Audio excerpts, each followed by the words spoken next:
talking about, this start and stop lockdowns that we keep seeing in China, and, predicted a 400,000 barrels per day drawdown in their demand. And that brings it to about 15 million barrels per day till the end of the year. However, they do believe that, at the beginning of next year, February to be exact, they do expect that this would, inch back up to about 16 million barrels per day. So we're seeing this drawdown in demand. The global atmosphere is not necessarily favoring, these oil prices at the moment. So I think that's the reason. Yeah, but I saw yesterday that the U.S. is trying to fill up its reserve. Yes. And that's added to demand, and that pushed the price up a bit. Yeah, so the strategic reserve has been there, and they've been digging into it for the past few weeks now. So you do have times when, this boosts prices, and then also times when it's not enough, contributing to the total output. OPEC is still resilient and still positive and hopeful that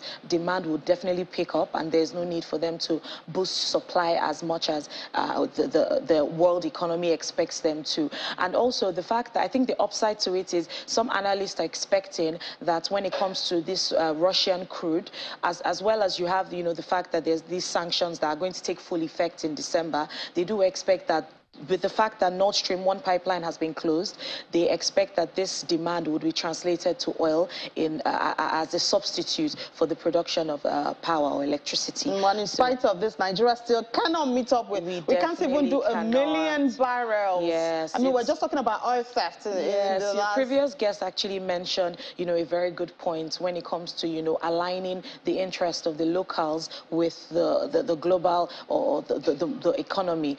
The fact that, they are not benefiting, and even the economies, the small communities are not actually benefiting from the, sale of oil. It obviously will prompt them to, damage what the Nigerian assets and that we have. instead, it seems even what they used to have as a means of livelihood has been taken because away, you yes. see their waters, they can't fish anymore. Yes. The air they breathe is polluted. Yes, so I mean, so it's nothing a has disincentive. been done, and obviously trying to clean water, for example, trying to clean that water situation is a very difficult thing to do, and it takes a lot of time. You have the Ogoni clean up $1 billion. Yes, and that's still ongoing. It's not even near its clean levels at the moment, and also poverty levels have risen significantly. So it's not surprising that this is now the trend that we're seeing at the moment. Now our oil production is below 1 million barrels per day. It's very sad. A lot of analysts have been releasing reports this past week because it's the burning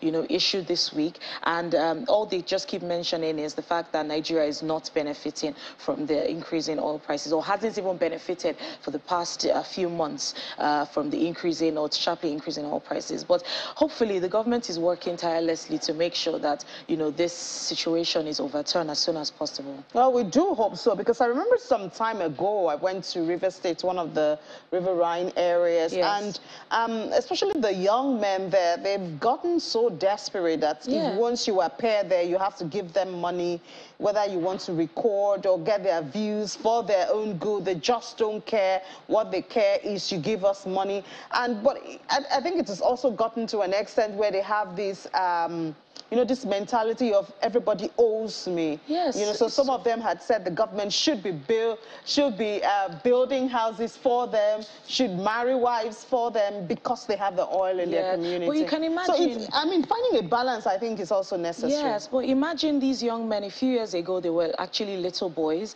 and this is all they've known. Is the mentality has been there ever since Ken Saro-Wiwa, made this a public issue, and the trend hasn't necessarily changed. Before that, we had seen that, the major livelihoods that they had was obviously the other agricultural, fishing, especially farming, fishing. yes. And that has obviously been taken away from them for the past how many years now, and nothing has been done in terms of, them benefiting from this new, found oil at the time, and that's still the same trend. So it's a mentality that has, been passed on from generation to generation. So I'm sure it's going to take a lot for the government to kind of change change and shift, their mentality, and also, put foods on their table in terms of, trying to look for how they can continuously benefit from this increase in oil price. And that's important. I mean, because sometimes even if the corporates, the oil companies operating there want to employ them, how educated are they? Yes. What skills do they have? Yes. Because a company would not just employ you because you are from the Yes, area. You must have something the to skills offer. Yeah, you definitely need to have the necessary skills, because obviously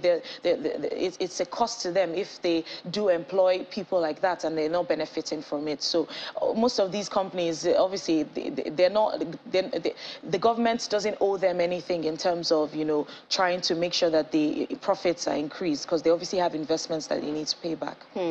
And as long as we keep having these issues, our naira will keep getting battered, as Mr. Chukwu did say there. The pressure on the naira, and it goes this way, not positive at any point. It's not positive. I think moving away from oil a bit, I think the only positive news that actually contributes to our naira is the fact that, palm oil is one of our major imports, although we do produce, but we're not near one of the top producers. But Malaysia, they took the fruit from here. I'm the one who came to take the fruit from I'm sure that's probably what happened. But Malaysia and Indonesia are are the two top producers of palm oil. But what we had seen is that there's a boost in the output from Malaysia by about 9.7%, which has obviously translated into a 1% decline in the price of palm oil, which is great for us, because when you're looking at Q4 2021, we had seen,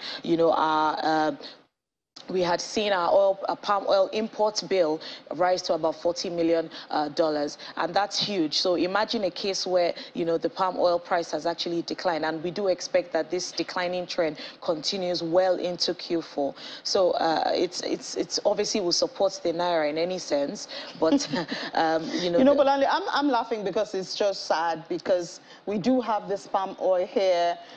If you travel down, especially the south part of the country, we do have it. It's just there. It's just the attention, the funding. We have everything. It requires and we're importing this much. It requires significant amount of investment. I watched a documentary of palm oil produce in those areas, and some of these farmers keep complaining about the fact that they don't have significant investment to actually buy the required technology that they need to boost supply, and also the fact that there's a particular association that actually gives some of these farmers seedlings to grow these palm kernels, but at the same time, that's all that they do. They don't actually follow through, to the end of the production line. But it's just what we're seeing at the moment. Yeah.